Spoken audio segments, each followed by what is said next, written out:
ಕೆಳಗೆ ಕೇರಳದಿಂದ ಉತ್ತರದಲ್ಲಿ ನಿಮ್ಮ ಇದು ಗೊತ್ತಲ್ಲ, ನಿಮ್ಮ ಇದು ಉಂಟಲ್ಲ ಯಾವುದು ಮಣಿಪುರ, ಅದು ರಗಿನ ಭತ್ತಗಳು ಉಂಟು. ನಾವು ಹೋಗಿ ಎಲ್ಲ ನಮಗೆ ಕೆಲವು ಕೊಟ್ಟಿದ್ದಾರೆ, ಕಳಿಸಿದ್ದಾರೆ. ನೋಡಿ, ಒಬ್ಬರು ನಿಮ್ಮ ಹೇಳ್ತೇನೆ ಗೊತ್ತಿಲ್ಲ, ಅನಿಲ್ ಹೆಗಡೆ, ನಿಮ್ಗೆ ಗೊತ್ತಿರ್ಬೋಲ್ಲ, ಜಯಪ್ರಕಾಶ್ ಹೆಗಡೆ ಗೊತ್ತಾ, ಯಾವ ಎಂ ಪಿ, ಅವರ ಇದು ಯಾವುದು ಅವರ ಸಂಬಂಧಿಕರು. ಅವರು ನನಗೊಂದು 50 ಜಾತಿಯ ಭತ್ತಗಳನ್ನು, ಅತ್ತಾಗಿನ ಉತ್ತರದ ಭತ್ತಗಳನ್ನು ಮಾಡಿಕೊಟ್ರು. ಸಾಮಾನ್ಯವಾಗಿ ಜನರಿಗೆ ಎಷ್ಟು ಬಗೆಯ ಅಕ್ಕಿಗಳ ಬಗ್ಗೆ ಪರಿಚಯವಿದೆ? 4, 5, ಹೆಚ್ಚೆಂದರೆ 10 ಬಗೆಯ ತಳಿಗಳು. ಆದರೆ ನೇರಳೆ ಬಣ್ಣದ ಅಕ್ಕಿಯ ಬಗ್ಗೆ ನಿಮಗೆಷ್ಟು ಗೊತ್ತು? ವಿಶೇಷ ಬಗೆಯ ಸುವಾಸನೆ ಇರುವ ಹಳೆ ಕಾಲದಲ್ಲಿ ಪಾಯಸಕ್ಕೆ ಮಾತ್ರ ಹೆಚ್ಚಾಗಿ ಬಳಸುತ್ತಿದ್ದ ಅಕ್ಕಿಯ ಬಗ್ಗೆ ನಿಮಗೆ ಗೊತ್ತಾ? ಅಮೈ, ಮದ್ರಾಸ್ ಕಜೆ, ಕಳಮೆ, ಮೈಸೂರು ಮಲ್ಲಿಗೆ, ಸಿಂಧೂರ, ಶ್ರೀನಿಧಿ ಇತ್ಯಾದಿ ಅಕ್ಕಿಗಳ ಹೆಸರುಗಳನ್ನು ನೀವೆಲ್ಲಾದರೂ ಕೇಳಿದ್ದೀರಾ? ಬನ್ನಿ, ಹಾಗಾದರೆ ನೀವೆಂದೂ ನೋಡಿರದ, ಕೇಳಿರದ ಸುಮಾರು 165ಕ್ಕೂ ಹೆಚ್ಚು ಬಗೆಯ ಅಕ್ಕಿ ತಳಿಗಳನ್ನು ಬೆಳೆಯುವ ಬೆಳ್ತಂಗಡಿ ತಾಲೂಕಿನ ಮಿತ್ತಬಾಗಿಲು ಅಮೈ ನಿವಾಸಿಯಾಗಿರುವ 75ರ ಹರೆಯದ ಕೃಷಿಕರೊಬ್ಬರನ್ನು ಪರಿಚಯ ಮಾಡಿಕೊಡ್ತೇವೆ. ಗೊತ್ತಲ್ಲ, ನನಗೆ ಈಗ 76 ವರ್ಷ. ಗೊತ್ತಲ್ಲ, ನಾನು ಶಾಲೆ ಬಿಟ್ಟು 20ನೇ ವರ್ಷದಲ್ಲಿ ಶಾಲೆ ಬಿಟ್ಟು ಬಂದು 19ನೇ ವರ್ಷದಲ್ಲಿ ಶಾಲೆ ಬಿಟ್ಟು ಬಂದು ನೋಡಿ ಇಲ್ಲಿ ಭತ್ತದ ಕೃಷಿಗೆ ಇಳಿದೆ. ಆಗಲೇ ನಂತರ ಒಂದು 40 ಜಾತಿಯ ಭತ್ತ ಇತ್ತು. ಗೊತ್ತಲ್ಲ, ಅದು ಹೋಗಿ ನೋಡಿ ಏನಾಯಿತು ಅದು ಗೊತ್ತು. ನಾವು ಒಂದು ಆಸೆ ಉಂಟಲ್ಲ, ಆಸೆ ದೊಡ್ಡ ದುರಾಸೆ ಆಯಿತು. ಆಗ ನಿಮ್ಮ IRT ಒಂದು ಬಂತು. ಗೊತ್ತಲ್ಲ, ಯಾವುದು ಹೈಬ್ರಿಡ್ ಈಲ್ಡ್ಗಳು. ಅದನ್ನು ನೋಡಿಕೊಂಡು ಹಾಗೆ ಬಾಕಿ ತುಂಬ ಬಗೆಯನ್ನು ಮಾಡಿಕೊಂಡು ಹಾಗೆ ಅದನ್ನೇ ಜಾಸ್ತಿ ಮಾಡಲಿ ಶುರು ಮಾಡಿದ್ದೆವು. ಅದು ಒಟ್ರಾಶಿ ಏನು ಗೊತ್ತುಂಟ, ಅದಕ್ಕೆ ಸ್ವಲ್ಪ ಆಗ ರಾಸಾಯನಿಕ ಸ್ವಲ್ಪ ಹಾಕ್ತಿದ್ದೆ. ಮತ್ತು ಇದು ಫೆಸ್ಟಿವಲ್ಸ್ ಹಾಕ್ತಿಲ್ಲ, ರಾಸಾಯನಿಕ ಹಾಕ್ತಿದ್ದೆ. ಹಾಗೆ ಬೆಳೆ ಬರ್ತಿತ್ತು. ಅದು ಒಂದೊಂದು ಕಾಲದಲ್ಲಿ ಮತ್ತೆ ಏನು ಗೊತ್ತಿಲ್ಲ, ವರ್ಷ ಹೋದಾಗೆ ಅದಕ್ಕೆ ಬೆಳೆ ಬರಬೇಕಾದ್ರೆ ನೀವು ಜಾಸ್ತಿ ಯಾವುದು ರಾಸಾಯನಿಕಗಳನ್ನು ಹಾಕಬೇಕಾಗ್ತದೆ ಅಂಥೇಳಿ ಇದು ಆಗಲಿಕ್ಕಿಲ್ಲ. ಯಾಕೆ ಗೊತ್ತುಂಟು, ಅದು ಮುಂದರಿಸಿ ಹೋದರೆ ಭೂಮಿ ಹಾಳಾಗ್ತದೆ ಅಂತ ಹೇಳುವಂಥ ದೇಶದಲ್ಲಿ ಅದನ್ನು ಬಿಟ್ಟು ಸಾವಯವಕ್ಕೆ ಇಳಿದೆ. ಆಗ ನಂತರ 14 ಜಾತಿ ಮಾತ್ರ ಇತ್ತು, ಬಾಕಿದ್ದು ಪೂರ ಹೋಗಿತ್ತು. ಮತ್ತೆ ಪುನಃ ಹುಡುಕಿಕೊಂಡು ಸಾಧಾರಣ ಈಗ ಒಂದು 170-180 ತಳಿ ಉಂಟು. ಅಂದರೆ 2 ಬೆಳೆಗಳಲ್ಲಿ. ಈಗ ಒಂದು ಬೆಳೆಯಲ್ಲಿ 140 ಜಾತಿ ಉಂಟು ನೋಡಿ. ಅದು ಆ ಗದ್ದೆ, ಒಂದು ಗದ್ದೆಯಲ್ಲಿ 60 ಜಾತಿಯ ಭತ್ತ ಉಂಟು. ಗೊತ್ತಿರ್ಬೋದು, ಅದು ಒಂದು ಗದ್ದೆ. ಅಂದರೆ ಅದು ಅಷ್ಟು ಜಾಗ್ರತೆ ನೋಡಬೇಕಾಗ್ತದೆ. ಈಗ ನಮ್ಮ ನಾಯಿ ಬಂತು, ಅದಕ್ಕೆ ನಾನು ಓಡಿಸಿಬಿಟ್ಟೆ. ಅದು ಗೊತ್ತಲ್ಲ, ಅದು ಭತ್ತಗಳನ್ನು ಹಾಳು ಮಾಡಿ ಹೋಯ್ತು. ಹಾಗೆ ಅದರಲ್ಲಿ 60 ಜಾತಿಯ ಭತ್ತ ಉಂಟು ನೋಡಿ. ಇದರಲ್ಲಿ 10-20 ಜಾತಿಯ ಭತ್ತ ಉಂಟು ನೋಡಿ. ಇದೊಂದು ಬೇರೆ ನೋಡಿ, ಅಲ್ಲಿ ನೋಡಿ ಒಂದು ಕೋಲ್ ಕಾಣ್ತದೆ ನೋಡಿ. ಅದೆಲ್ಲ ಜಾತಿಗಳು. ಯಾಕೆ ಗೊತ್ತಿಲ್ಲ, ಅಲ್ಲಲ್ಲಿಗೆ ಮಾಡಿ ಅದನ್ನು ಅಷ್ಟೇ ಮಾಡ್ತೇವೆ. ಮತ್ತು ನಮಗೆ ಊಟಕ್ಕೆ ಸಲುವಾಗಿ ನಾವು ಜಾಸ್ತಿ ಮಾಡ್ತೇವೆ ನೋಡಿ. ಇದೆಲ್ಲ ತುಂಬ ಮಾಡ್ತೇವೆ. ಯಾಕೆ ಗೊತ್ತಿಲ್ಲ, ಇದು ನಿಮ್ಮ ಹೈಲ್ಡ್ಗಳು. ಆದರೂ ನಾವು ರಾಸಾಯನಿಕ ಮಾತ್ರ ಹಾಕೋದೇ ಇಲ್ಲ. ಈಗ ರಾಸಾಯನಿಕ ಮತ್ತು ನಿಮ್ಮ ಯಾವುದು ಫೆಸ್ಟಿವೈಸ್ ಅದು ಗೊತ್ತಿದೆ, ನಿಮ್ಮ ಯಾವುದು ಗೊತ್ತಲ್ಲ, ಈ ಕ್ರಿಮಿನಾಶಕಗಳನ್ನು ಹಾಕೋದಿಲ್ಲ. ಈಗ ಒಟ್ಟಾಗಿ ಯಾವುದರಲ್ಲಿ ಸಾವಯವದಲ್ಲಿ ಭತ್ತ ಬೆಳೆಸ್ತಾ ಇದ್ದೇನೆ. ಗೊತ್ತಿಲ್ಲ. ನಂತರ ಹೈಲ್ಡ್ಗಳು ಉಂಟು, ಇಲ್ಲ ಅಂತ ಹೇಳಿಲ್ಲ. MO4 ಉಂಟು ನೋಡಿ. ಇದು ಯಾವುದು ಗೊತ್ತು, ಇದು ನೋಡಿ, ಇದು ಯಾವುದು KK ಮಹಾವೀರ ಅಂತ ಹೇಳ್ತಾರೆ, ಇದು ಉಂಟು. ಗೊತ್ತಿಲ್ಲ ನೋಡಿ, ಶಕ್ತಿ ಅಂತೇಳಿ ಉಂಟು. ಗೊತ್ತಿಲ್ಲ, ಇದೆಲ್ಲ ಹೈಲ್ಡ್ಗಳು. ಗೊತ್ತಿಲ್ಲ, ಅದನ್ನು ನಾನು ಮಾಡ್ತೇನೆ. ಅದೇ ಲೋಕಲ್ ವೆರೈಟಿಗಳು ಜಾಸ್ತಿ ಉಂಟು. ಗೊತ್ತಿಲ್ಲ. ನಂತರ ಬಾಕಿದ್ದು ಹೈಲ್ಡ್ಗಳು ಒಂದು 5-6 ಬಗೆ, ಒಂದು 7-8 ಬಗೆ ಇರ್ಬೋದು. ಬಾಕಿದು ಪೂರ ಲೋಕಲ್ ವೆರೈಟಿ ನೋಡಿ. ನಿಮಗೆ ಕಾಣ್ತದೆ ನೋಡಿ, ಬಿದ್ದದೆ ಅಂತ ದೊಡ್ಡದು, ಅದು ಹೈಲ್ಡಿಗಳು. ಅದು ಎತ್ತರ ಬೆಳೆಯುವಂಥ ಬೆಳೆ. ನಾನು ಹಟ್ಟಿ ಗೊಬ್ಬರ ಬಿಟ್ಟು ಬೇರೆ ಏನು ಬೆಳೆಸಿದೆ, ಬೇರೆ ಏನೂ ನಮ್ಮದೇ ಇಲ್ಲ. ಗಾಳಿ ಹಟ್ಟಿ ಗೊಬ್ಬರ ಮಾತ್ರ. ಅದು ನಮಗೆ ಸಹ ನಮ್ಮ ಲೋಕಲ್ ತಳಿಗಳು, ದನಗಳು ನಮ್ಮ ಹತ್ರ ಯಾವುದು ಹೈಲ್ಡ್ಗಳು ನಿಮ್ಮ ಯಾವುದು ಗೊತ್ತಿಲ್ಲ, ಜರ್ಸಿ ಅಥವಾ ನಿಮ್ಮ ಹಾಲ್ಸ್ಟಿಗಲ್ಲಿ ಯಾವುದೂ ಇಲ್ಲ. ನಮ್ಮ ಹತ್ರ ಇರೋದು ಯಾವುದು ನಮ್ಮ ಊರ ತಳಿಗಳು. ಅಂದರೆ ಅವ್ರಿಗೆ ಬಾರಿ ಒಂದು ಖುಷಿ ಆಯಿತು, ಅವ್ರಿಗೆ ಹಾಗೆ ಇದೆಲ್ಲ ಅಂತ ಹೇಳಿದೆ ನೋಡಿ. ನಾನು ಇದು ಶಿವಮೊಗ್ಗದಿಂದ ಒಬ್ಬರು ಬಂದರು, ಅವರಿಗೊಂದು 30 ಬಗೆಯ ಭತ್ತ ಕೊಟ್ಟೆ. ಅವರು ನನಗೆ 30 ಬಗೆಯ ಭತ್ತ ಕೊಟ್ಟರು. ಹಾಗೆ ಇದು ವೃದ್ಧಿಯಾಗಿಕೊಂಡು ಹಾಗೆ ಬೇರೆ ಕಡೆಯಿಂದ ಹೌದು ಬರ್ತಾ ಇರ್ತಾರೆ ನೋಡಿ. ಇದೊಂದು ಮಾತ್ರ, ಇದು 2ನೇದು. ಈಗ ಕೊಯ್ದದಂದರೆ ಇದು 2ನೇದು. ಅಂದರೆ ಇದು ಹಾಗೆ ಮಾರ್ಕ್ ಮಾಡ್ತೇವೆ. ಅಲ್ಲಿ ನೋಡಿ, ಇದು 84 ನಂಬರ ನೋಡಿ. ಇದು ಈ ಹಳದಿ ಬಣ್ಣದ್ದು 84 ನಂಬರದಲ್ಲಿ ಅಲ್ಲಿ ಬರೆದಿರ್ತದೆ. ಇದು ಯಾವಾಗುಂಟ ನೇಜಿ ಹಾಕುವಾಗ ಇದನ್ನು ನಾವು ಆಗ ಇದನ್ನು ಈ ಕೋಲನ್ನು ತಯಾರು ಮಾಡಿ ಅದಕ್ಕೆ ಹಾಕಿ ಇಡ್ತೇವೆ. ಇದನ್ನು ನಿಮ್ಮ ಹತ್ರ ಇದೆಂತ ಉಂಟ, ಇದು ಹೇಳಿದರೆ ನಿಮಗೆ ಇವನಿಗೆ ಹುಚ್ಚು ಅಂತ ಹೇಳಿ ಇದು ವಸ್ತುತಿದೆ. ಹಾಗಾಗಿ ಇದನ್ನೇನು ಹೇಳಲಿಕ್ಕಿಲ್ಲ. ಇದೊಂದು ಮಾಡಲಿಕ್ಕೆ ಒಂದು ಮನಸ್ಸು ಬಂತು. 2000 ಇಸುವಿನ ನಂತರ 2000 ಇಸುವಿನಲ್ಲಿ ಶುರುವಿನ ನಿಮಗೆ ಪುರುಷೋತ್ತಮ ರಾಯರು ಗೊತ್ತಾ? ತೀರ್ಥಹಳ್ಳಿ ಕುರುವಳ್ಳಿಯ ಹೌದು, ಅವರ ಸುರುವಿನ ಪ್ರಶಸ್ತಿ ನನಗೆ ಸಿಕ್ತು. ಆಗ ತಳಿ ತಪಸ್ವಿ ಅಂತೇಳಿ ನನಗೆ ಆಗ ಇದು ಕೊಟ್ಟು ಇದನ್ನು ಯಾವುದು ಗೊತ್ತು ಇದು ಕೊಟ್ಟು. ಆ ನಂತರ ನೋಡಿ ಹಸಿ ಬರ್ತಾ ಉಂಟು. ಆಗಿದ ನಂತರ ಅದು ಹುಡುಕುತ್ತಾ ಹೋಗಿ 1919ನೇ ಇಸ್ವಿಯಲ್ಲಿ ನೋಡಿ ರಾಜ್ಯೋತ್ಸವ ಪ್ರಶಸ್ತಿ ಸಿಕ್ಕಿತು. ನಾನೇನು ಯಾವುದಕ್ಕೂ ನಾನು ಅರ್ಜಿ ಹಾಕೋದಿಲ್ಲ, ನನಗೆ ಗೊತ್ತೇ ಇಲ್ಲ.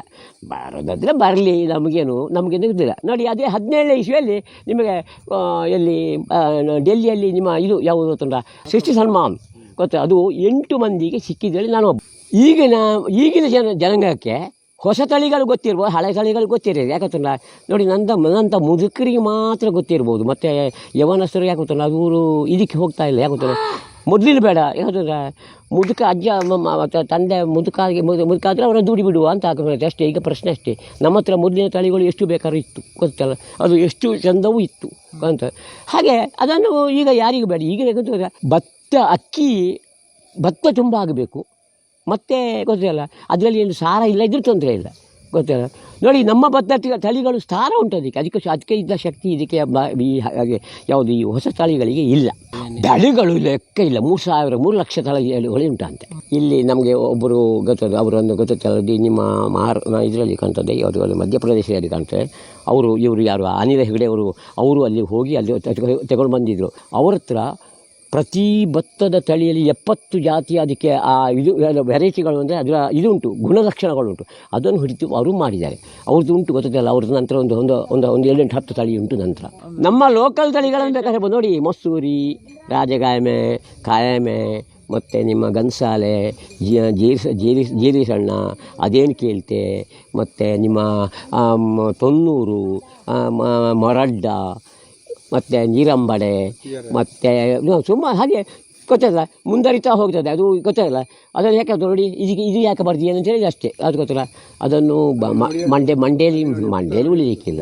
ನೋಡಿ ಎಲ್ಲ ತಳಿಗಳನ್ನು ನಾವು ವಿಶೇಷತೆಗೆ ಮಾಡ್ತಾ ಇಲ್ಲ ಯಥಾರ್ಥ. ನೋಡಿ ಗನ್ಸಾಲೆ ಅಂತ ಒಂದು ಇದ್ದರೆ ಗೊತ್ತಲ್ಲ, ಅದರ ತಳಿಯನ್ನು ಹೇಳ್ಬೋದು ಗೊತ್ತಿಲ್ಲ. ಅದು ಯಾವುದು ಪರಿಮಳ ಭತ್ತ ಗೊತ್ತಲ್ಲ. ನೋಡಿ ಓಲಿ ಕಾಣ್ತಾರೆ, ನೋಡಿ ಎತ್ತರ ಕಾಣ್ತಾರೆ ನೋಡಿ, ಅದು ಗನ್ಸಾಲೆ ಗೊತ್ತಲ್ಲ. ಯಾಕೆ ಅದು ಪರಿಮಳ ಉಂಟು ಗೊತ್ತಲ್ಲ. ನೀವು ಅದರ ಹತ್ತಿರ ಹೋಗುವ ಗಾಳಿ ಬಂದರೆ ಅದು ಪರಿಮಳ ಕೊಡ್ತದೆ ಗೊತ್ತಲ್ಲ. ಹಾಗೆ ಇಂಥ ತಳಿಗಳು ಮಾಡ್ಬೋದು.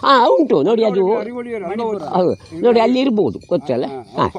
ಅದು ನಿಮ್ಮ ಇದು ಮಣಿಪುರ ಭತ್ತ ಮಣಿಪುರದ್ದು ಗೊತ್ತಲ್ಲ. ಅದು ಒಂದು ಡಾಕ್ಟ್ರು ನನಗೆ ಮಣಿಪುರಕ್ಕೆ ಅವರು ಹೋದವರು ತಂದು ಕೊಟ್ಟರು. ಅದು ನೀಲಿ ಪಾಯಸ ಭಾರಿ ಒಳ್ಳೆ ಆಗ್ತದೆ ನೋಡಿ. ನೀವು ಬೆಲ್ಲ ಹಾಕಿದರೆ ಒಂದು ರೀತಿ ಪಾಯಸ, ಸಕ್ಕರೆ ಹಾಕಿದರೆ ಮತ್ತೊಂದು ರೀತಿ ಪಾಯಸ. ಹಾಗಾಗಿ ನೋಡಿ ನಿಮಗೆ ವಿಶೇಷ ಆದರೆ ಅದರಲ್ಲೆಲ್ಲ ಕೆಲವು ತುಂಬ ಉಂಟು ಬೇರೆ. ಕೆಲವರಿಗೆ ನೋಡಿ ಈಗ ಸಹ ಅಷ್ಟೇ, ಕೆಲವರು ಅವರು ಮುಗಿಬಿದ್ದು ಬಂದು ನಮಗೆ ಅಕ್ಕಿ ಕೊಡಲೇಬೇಕು, ನೀವು ಇದು ಮಾಡೋದಿದ್ರೆ ಕೊಡಬೇಕು ಅಂತ ಹೇಳ್ತಾರೆ.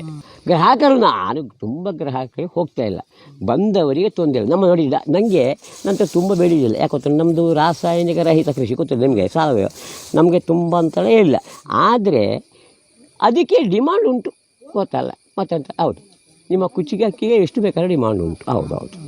ಹಾಗಾಗಿ ಮೈಂಟೈನ್ ಆಗ್ತದೆ. ಮತ್ತು ನೋಡಿ ಇದು ಯಾಗೊತ್ತಿಲ್ಲ, ಇದರಿಂದ ಯಾರೂ ಮಾಡೋದಿಲ್ಲ. ಭತ್ತದ ಕೃಷಿ ಈಗ ಏನಾಗಿದೆ, ಮೊದಲಿಂದ ಕುಂಠಿತವಾಗಿದೆ. ನೋಡಿ ನಿಮಗೆ ಸತ್ಯ ಹೇಳ್ತೇನೆ, ಈ ಬಯಲು ಇಡೀ ಮೊದಲು ಭತ್ತದ ಕೃಷಿಯೇ ಇದ್ದದ್ದು, ಒಂದು ತೋಟ ಇರಲಿಲ್ಲ ಅಂಥದ್ದು. ಈಗ ಏನಾಗಿದೆ ಅಂದರೆ ಪೂರಾ ತೋಟ ಇದಾಗಿದೆ. ಹಾಗಾಗಿ ಏನು ಮಾಡಲಿಕ್ಕೆ ಸಾಧ್ಯ ಇಲ್ಲ. ನೋಡಿ ಏನಂತ ಮತ್ತೇನು ಹೇಳಲಿಕ್ಕೆ, ಪ್ರಕೃತಿ ನಾಶ ಅಲ್ಲ, ನಾವು ಸೋತೆವು. ಯಾಕಂದ್ರೆ ಹೇಳ್ತೇನೆ, ನಾವು ನೋಡಿ ಈಗ ನಮಗೆ ಹಂದಿಗಳ ಕಾಟ, ಕಡವೆಗಳ ಕಾಟ ನಮಗೆ ಯಾಕೊತ್ತ ನಾವು ಇಲ್ಲೇ ಮೊದಲು ಎಲ್ರೀಗ ಹಂಚಿ ಹೋಗ್ತಿತ್ತು. ಅಂಥದ್ದು ಈಗ ಯಾರು ಬೆಳೆಸ್ತಾನೆ ಅವನಿಗೆ ಮಾತ್ರ ಬರ್ತಾ ಉಂಟು. ಇದು ದೊಡ್ಡ ಕಷ್ಟ. ಓಲಿ ಗೊತ್ತಾಗ್ತದೆ ನಿಮಗೆ. ನೋಡಿ ಹೋದರೆ ನಂದೊಂದು 1-2 ಗದ್ದೆ ಪೈರು ಮಂಗಗಳೇ ತಿಂದೇ ಹೋಯಿತು. ಮೈಲು ಬಲ್ಲ ಮಂಗ, ಅದು ಕಷ್ಟ. ಇನ್ನೂ ಯಾಕೆ ಅದು ಸಾಧ್ಯ ಉಂಟು? ಹಾಗೆ ಕಷ್ಟ. ಇದು ಏನಾಗಿದೆ ಅಂದರೆ ಅವುಗಳಿಗೆ ರುಚಿ ಸಿಕ್ಕಿದೆ. ನೋಡಿ ಕಳೆದ ವರ್ಷ ನಾನು 4,000 ತೆಂಗಿನಕಾಯಿ ಮಾರಿದೆ. ನೋಡಿ ಒಂದು ಕಾಲದಲ್ಲಿ ನಾನು ಒಂದು 10,000 ತೆಂಗಿನಕಾಯಿ ಮಾರಿದೆ ಮಂಗಗಳ ಕಾಟದಿಂದ. ಈಗ ಕಳೆದ ವರ್ಷ 4,000 ಮಾರಿದೆ, ಈ ವರ್ಷ 400 ತೆಂಗಿನಕಾಯಿ ಮಾರಿದೆ. ಹಾಗಾದರೆ ಬದುಕಲಿಗುಂಟು.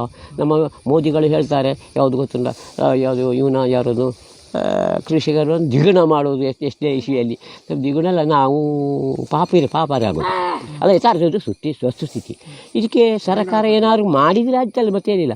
ನೋಡಿ ನಾವು ಎಲ್ಲ ಸರಿಗೆಗಳು ಹಾಕೋದು ಯಾಕೆ ಗೊತ್ತಿಲ್ಲ, ಬರದಾಗೆ ಹಂದಿಗಳು, ಕಡವೆಗಳು ಮತ್ತು ನಿಮ್ಮ ಮಂಗಗಳು ಅಥವಾ ನಿಮ್ಮ ಇದಕ್ಕೆ ಯಾವುದಕ್ಕೆ ನೋಡಿ ನಷ್ಟ ಕೂಡಲೇ ನಾವು ಸರಿಗೆ ಹಾಕಿದ್ದೇವೆ. ಯಾಕೆ ಗೊತ್ತಿಲ್ಲ, ಇಲ್ಲದ್ದು ಬಂದು ತಿಂದಲ್ಲೇ ತಿನ್ನೋದು ಅದು ಉಂಟು. ಕಡವೆ ಮತ್ತು ಈ ಜಿಂಕೆ ಉಂಟಲ್ಲ, ಕಡವೆ ಮತ್ತು ಜಿಂಕೆ ಇದೆರಡು ಸಾಧ್ಯವೇ ಇಲ್ಲ. ಈ ವರ್ಷ ನಾವು ಸುರುವಿಗೆ ಹಾಕಿದೆವು, ಅದರ ಪುಣ್ಯಕ್ಕೆ ಭತ್ತ ಬರಲಿಲ್ಲ. ಗೊತ್ತಿಲ್ಲ, ಒಮ್ಮೆ ಬಂತು ಮತ್ತೆ ಅಂತ ಹೋದದ್ದು ಭತ್ತ ಬರಲಿಲ್ಲ. ಇದು ವಸ್ತುಸ್ಥಿತಿ. ಹಾಗಾಗಿ ಇನ್ನು ಮುಂದೆ ಏನೋ ದೇವರಿಗೆ ಗೊತ್ತು. ನಾವು ನಮ್ಮ ಪ್ರಾಯ ಹೋಯಿತು. ಭತ್ತದ ಕೃಷಿ ಮಾಡಬೇಕು. ಮತ್ತೇನು, ಭತ್ತ ಕೃಷಿ ಮಾಡಿದರೆ ಗೊತ್ತಲ್ಲ, ಬರ್ತದಿಲ್ಲ ಅದು ಖಂಡಿತ. ಅವ ಹಾಳಾಗೋದಿಲ್ಲ ಖಂಡಿತ. ನೋಡಿ ನಾನು ಬದುಕದೇ ಇದ್ದೇನೆ, ನಿಮಗೆ ಹೇಳಿದಲ್ಲ, ನನ್ನ ವಿಷಯ ಹೇಳಿದಲ್ಲ. ನೋಡಿ ಕಳೆದ ವರ್ಷ ನಾನು 4,000 ತೆಗೆದ, ಈ ವರ್ಷ ಸಿಗ್ತಿದ್ರೆ ನನಗೆ 80,000 ರೂಪಾಯಿ ಆಗ್ತಿತ್ತು. ಹಾಂ, ನನಗೆ 80,000 ರೂಪಾಯಿ ಆಗ್ತಿತ್ತು. ಅಂಥದ್ದು ನನಗೆ 900 ರೂಪಾಯಿ 9,000 ರೂಪಾಯಿ ಸಿಕ್ಕಿದ್ದು. ಬೇಕಾ ನಿಮಗೆ ತೆಗೆದು ಹೇಳಿದ್ದು. ಯಾಕೆ ಗೊತ್ತಂದ್ರೆ ಅಂಥ ಪರಿಸ್ಥಿತಿ ಕಷ್ಟ ಉಂಟು. ಇದು ಉಳಿದ್ರೆ ಮಾತ್ರ ಪ್ರಯೋಜನ, ಗೊತ್ತಲ್ಲ. ಯಾಕೆ ಗೊತ್ತುಂಟ, ಮುಂದಿನ ಜನಕ್ಕೆ ಇಂಥ ಭತ್ತ ಇತ್ತು ಅಂತ ಹೇಳಿ ಈಗ ಮುಂದಿನ ಜನ ಹೇಳಬೇಕಲ್ಲ, ಒಂದು ಇಂಥ ಭತ್ತ ಇತ್ತು. ಈಗ ನಿಮಗೆ ಹೇಳ್ತೇನೆ, ನಮ್ಮ ಪ್ರಾಯದಲ್ಲಿ ನಾವು ಇನ್ನು ನೋಡಿ ದುಡಿಬೇಕಾ? ನೋಡಿ ನಾನು ಬೆಳಿಗ್ಗೆ ನಂತರ ಕೇಳಿ ಬರ್ತಾ ಕೆಲಸ ಬರ್ತಾ ಬೆಳಿಗ್ಗೆ ನಂತರ ಇವರೊಟ್ಟಿಗೆ ಇದ್ದೇನೆ. ಕೃಷಿ ಮಾಡೋದಿಲ್ಲ ಮಾತ್ರ. ತಾನು ಸಾಯಬೇಕು, ಸ್ವರ್ಗ ಪಡಿಬೇಕು. ಮತ್ತೊಬ್ಬ ಸತ್ತು ನಮಗೆ ಸ್ವರ್ಗ ಖಂಡಿತ ಬರುವುದಿಲ್ಲ. ಇದು ವಸ್ತುಸ್ಥಿತಿ.